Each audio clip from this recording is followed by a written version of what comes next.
Selain kita sudah memahami tadi akan firman Allah di dalam Al-Quran, maka mari kita lihat beberapa hadis-hadis Nabi kita sallallahu alaihi wasallam yang pada malam hari ini hadis-hadis yang berkenaan dengan seruan berkorban itu dulu yang kita bicarakan.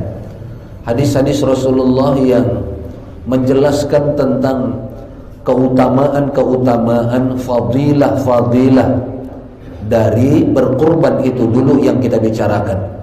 Karena nanti ada juga hadis-hadis Nabi yang menerangkan tentang bagaimana hewan yang seperti apa yang layak untuk dijadikan hewan kurban. Kemudian nanti ada lagi hadis-hadis Nabi kita sallallahu alaihi wasallam menerangkan tentang proses pelaksanaannya. Mulai dari membeli hewannya sampai kepada melaksanakan penyembelihannya, lalu sampai kepada membagikannya. Itu nanti insyaallah pada pertemuan-pertemuan berikutnya. Malam hari ini kita awali dulu maka kita lihat dulu hadis yang bersumber dari sahabat Abu Hurairah radhiyallahu anhu. Qala, dia berkata, dia meriwayatkan, qala Rasulullah sallallahu alaihi wasallam, telah bersabda, telah bertitah, telah bersyariat baginda Rasul sallallahu alaihi wasallam dengan menyatakan, man wajada sa'atan falam yudhi fala yaqrabanna musallana, rawahu Ahmad wa Ibnu Majah. Dari sahabat Abu Hurairah radhiyallahu an, dia berkata, telah bersabda Rasulullah sallallahu alaihi wasallam, man wajada sa'atan, man siapa saja, man setiap orang, wajada sudah ada pada dirinya, sudah terdapat pada dirinya sa'atan, saat kesempatan untuk berkorban, falam yudhi, fa maka lam tidak, yudhi berkorban, tapi dia tidak mau berkorban. Barang siapa yang sudah memiliki kemampuan untuk berkorban tapi dia tidak mau berkorban, fala, fa maka la, janganlah, yaqrabanna, dia mendekati, qarib, dekat, dia mendekati, musallana, musalla kami, kata Nabi. Bukan musalla Nabi, tapi musalla kami. Artinya tempat-tempat solat yang ada sampai hari kiamat nanti yang mengamalkan syariat baginda Rasul sallallahu alaihi wasallam. Nah, dari hadis ini, Bapak dan Ibu jamaah yang dirahmati oleh Allah Subhanahu wa taala, poin yang dapat kita ambil adalah bahwa Rasulullah sallallahu alaihi wasallam, walaupun ada ulama yang mengatakan hukumnya sunnat muakkad alal kifayah, sunnat yang sangat dikuatkan untuk menunaikannya, maka baginda Rasul sallallahu alaihi wasallam, ya, nadanya ini agak mengecam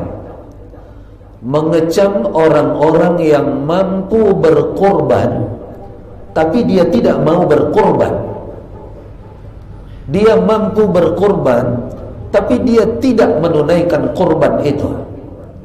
Maka Rasulullah itu kecamannya, fala yaqrabanna musallana, orang seperti ini jangan dia mendekati musalla kami.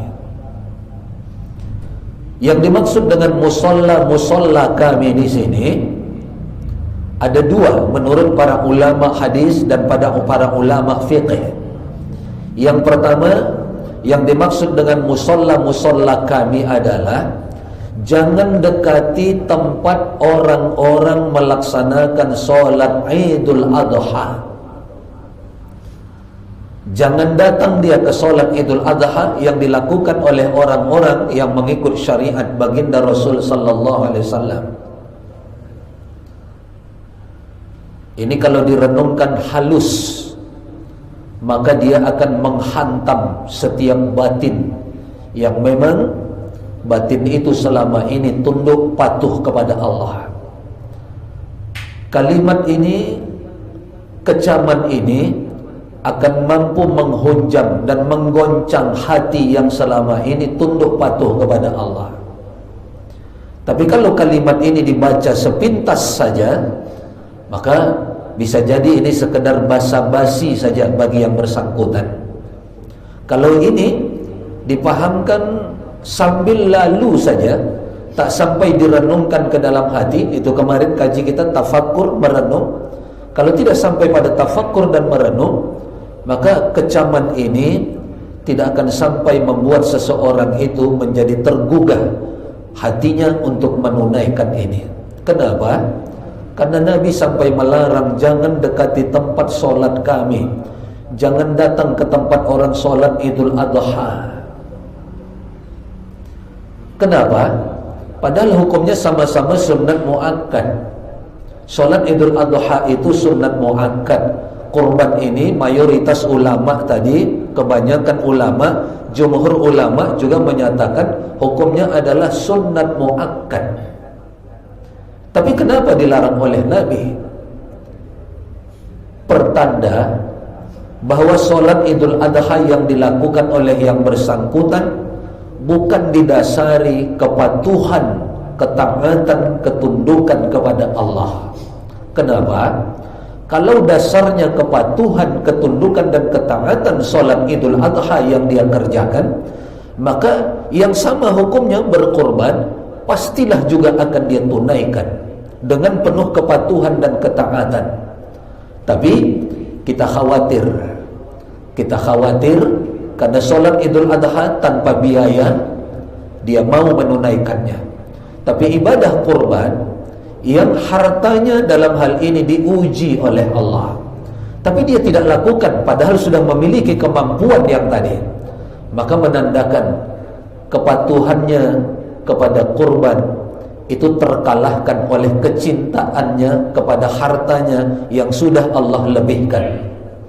Maka untuk apa lagi dia melaksanakan solat Idul Adha kalau seperti itu? Kalaupun dia lakukan, maka bukan karena ketundukan dan kepatuhan. Ada amalan lain yang seharusnya dia tunduk dan patuh, tapi dia abaikan, dia tinggalkan. Ini yang pertama yang diterangkan oleh para ulama kita. Jangan dekati musolla kami, artinya jangan dekati tempat solat orang melaksanakan solat Idul Adha. Kemudian pendapat yang kedua dari ulama-ulama kita menyatakan, maksud jangan dekati tempat-tempat solat kami itu adalah jangan dekati tempat orang-orang mengerjakan kurban. Ternyata hadis Rasulullah ini sekarang menjadi sebuah kenyataan yang begitu banyak terjadi di sekitar kita. Ada orang yang mampu berkorban, dia sengaja tidak ikut berkorban karena dirinya sudah menjadi panitia korban. Dianggapnya dengan jadi panitia, pastilah dia akan mendapatkan bahagian daging korban. Maka untuk apa lagi repot-repot ikut berkorban, sementara daging korban orang lain dia akan mendapatkan jatah dan bagian. Berarti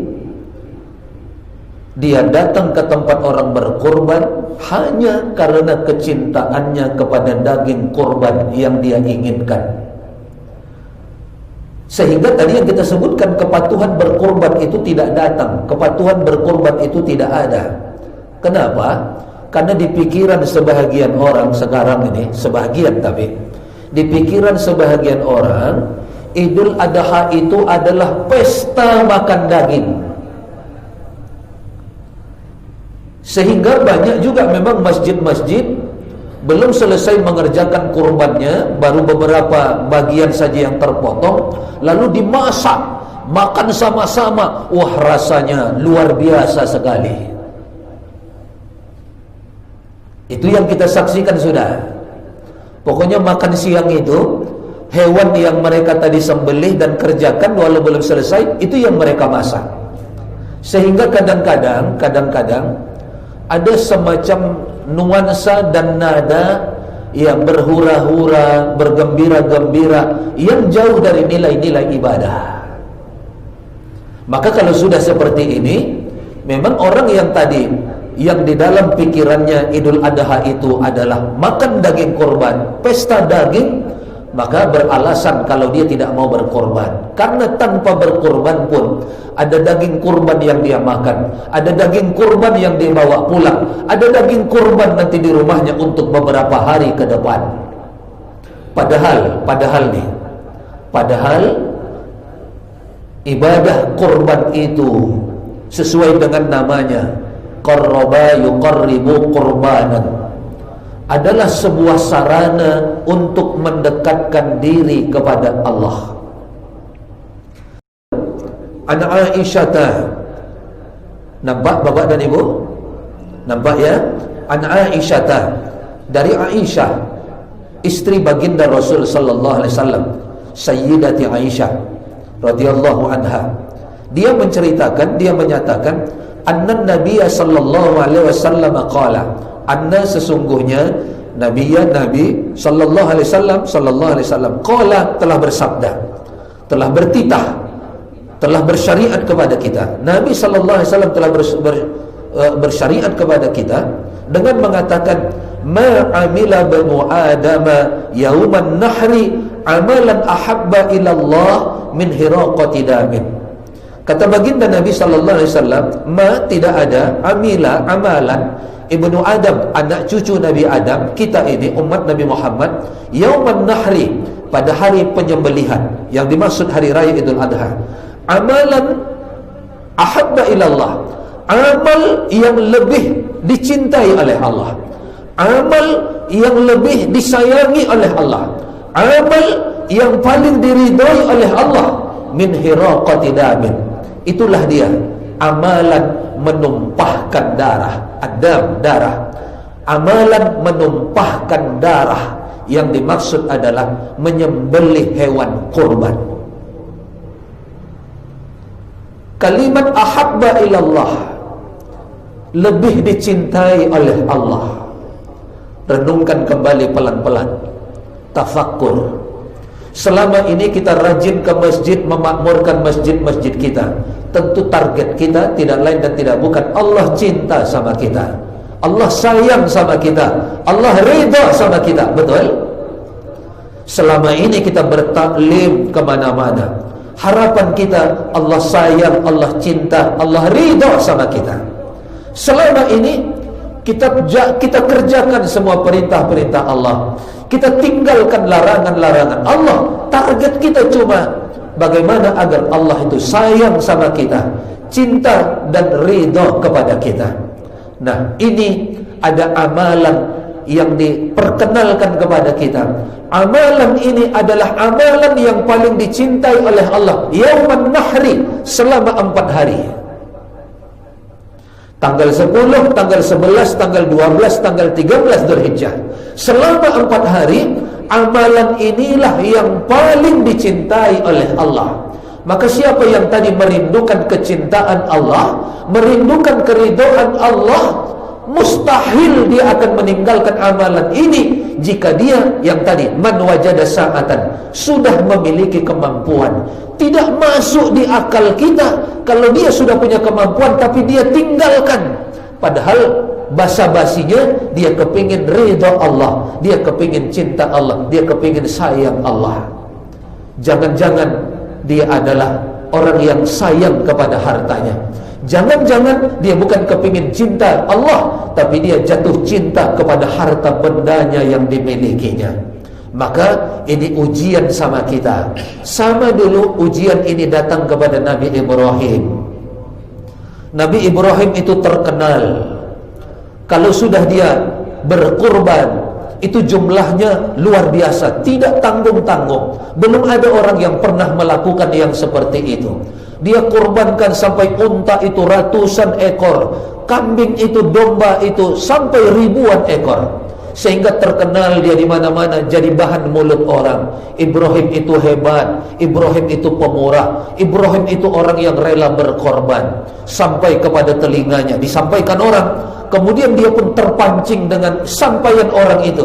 Lalu dia pun mengatakan, jangankan itu yang Allah minta dari aku untuk kukorbankan, andai kata Allah meminta agar anakku kukorbankan, aku pun siap, kata Ibrahim. Tapi ketika itu sayangnya Ibrahim memang belum punya anak. Dia berani mengatakan itu karena dia belum punya anak. Sama kayak kita, kalau aku nanti kaya akan kubangun masjid itu, kalau nanti aku sudah jadi orang kaya raya akan kubangun pondok pesantren. Iyalah, sebelum kaya angan-angannya begitu, nanti sudah kaya lupa yang datang. Ibrahim, Allah jadikan pelajaran sama kita. Dia sampai, bahasa kita ini Melayu, sesumbar. Ibrahim sesumbar. Jangankan cuma kambing ribuan, jangankan cuma unta yang ratusan. Andai kata Allah meminta agar aku mengorbankan anakku, jika aku punya anak suatu saat, akan kulakukan. Ternyata betul. Dia merindukan anak sampai Siti Hajar itu usia lanjut, tidak juga hamil. Maka kuat dugaan, jangan-jangan Siti Hajar ini mandul. Maka dia usulkan, bagaimana kalau saya kawin lagi supaya punya keturunan. Siti Hajar mengatakan boleh, tapi ada syaratnya, kata Siti Hajar. Apa syaratnya? Aku yang mencarinya. Maka Siti Hajar pun pandai. Karena Nabi Ibrahim mengatakan iya, dicarinya lah orang yang tidak lebih putih dari dia, yang tidak lebih cantik dari dia. Itulah Siti Sarah. Siapa Siti Sarah itu? Pembantu di rumah mereka sendiri. Yang Siti Hajar sudah tahu tabiatnya, kesolehaannya sudah tahu dia, tapi tidak lebih cantik dari dia. Khawatir dia kalau lebih cantik akan berpaling suaminya. Ibrahim karena sudah ada kesepakatan, walaupun Siti Sarahnya tidak lebih cantik, dia setujui. Akhirnya begitu dia sudah kawin, Siti Hajar pun hamil. Barulah kemudian nanti riwayatnya Siti Sarah pun hamil. Dari Siti Hajar lahirlah Nabi Ismail, dari Siti Sarah lahirlah Nabi Ishak. Saya nunjuk Pak Ishak bukan berarti Nabi Ishak, enggak. Namanya sama. Nah, jangan pula Nabi lahir Nabi Ishak, kita anggap pula Pak Haji jadi Nabi. Nah, itu dari Siti Sarah. Dua-duanya jadi Nabi. Anak Ibrahim itu dua-duanya jadi Nabi, jadi Rasul. Nah, maka dari itu waktu juga nampaknya yang membatasi kita. Ini dahsyat nih riwayat Ibrahim ini, kalau tuntas kita bahas apa maksud tujuan dari itu. Betul tak nanti Ibrahim itu menyembelih? Lalu kalau tidak betul, tidak jadi Ibrahim menyembelih anaknya Ismail, apa sebetulnya yang Allah inginkan dari Ibrahim? Apa sebetulnya yang Allah inginkan dari Ibrahim?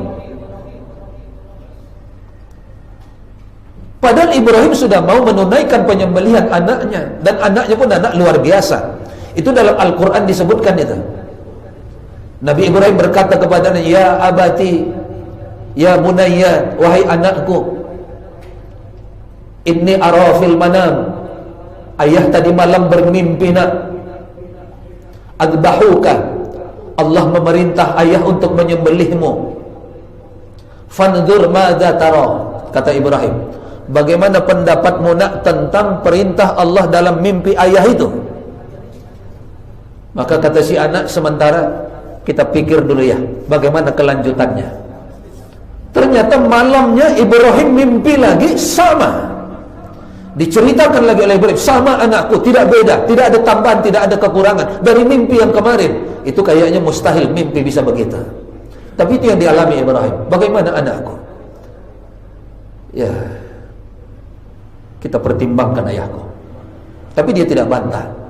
Malam yang ketiga barulah, makanya ada istilah yaumut tarwiyah, ada yaumul arafah, ada yaumun nahar tadi.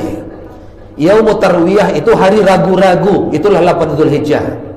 Yaumul arafah itu hari mulai meyakini. Arif, ma'rifatullah, itu bahasa kita yang lalu.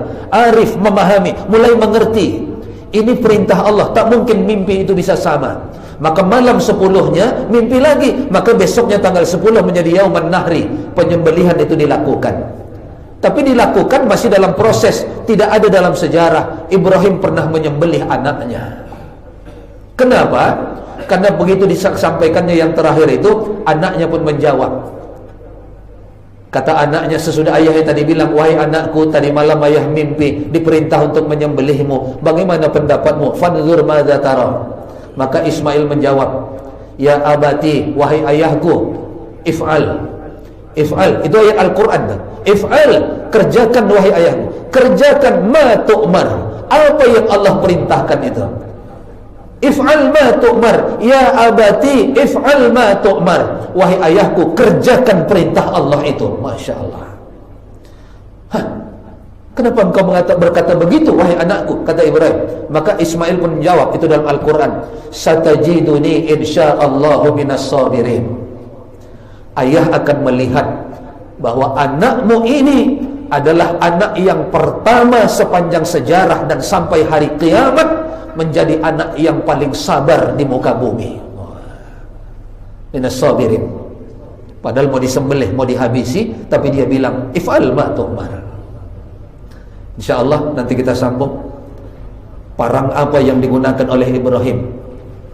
Parang apa yang digunakan oleh Ibrahim, dan apa yang membuat Ismail begitu tabah, begitu sabar menjalani itu.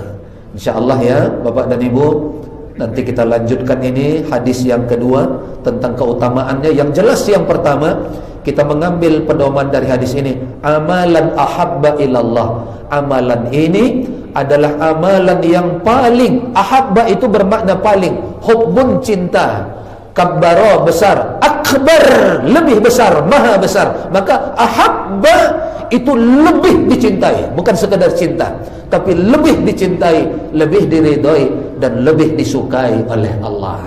InsyaAllah kita bermohon kepada Allah, Allah pertemukan kita kembali dalam keadaan sehat walafiat pada taklim-taklim kita yang akan datang. Amin ya Allah, amin ya Rabbal Alamin. Rabbana zidna ilman nafi'a warzuqna fahma wa amalan salihan. Rabbana atina fid dunya hasanah wa fil akhirati hasanah wa qina adzaban nar. Walhamdulillahi rabbil alamin. Billahi taufiq wal hidayah. Wassalamu alaikum warahmatullahi wabarakatuh.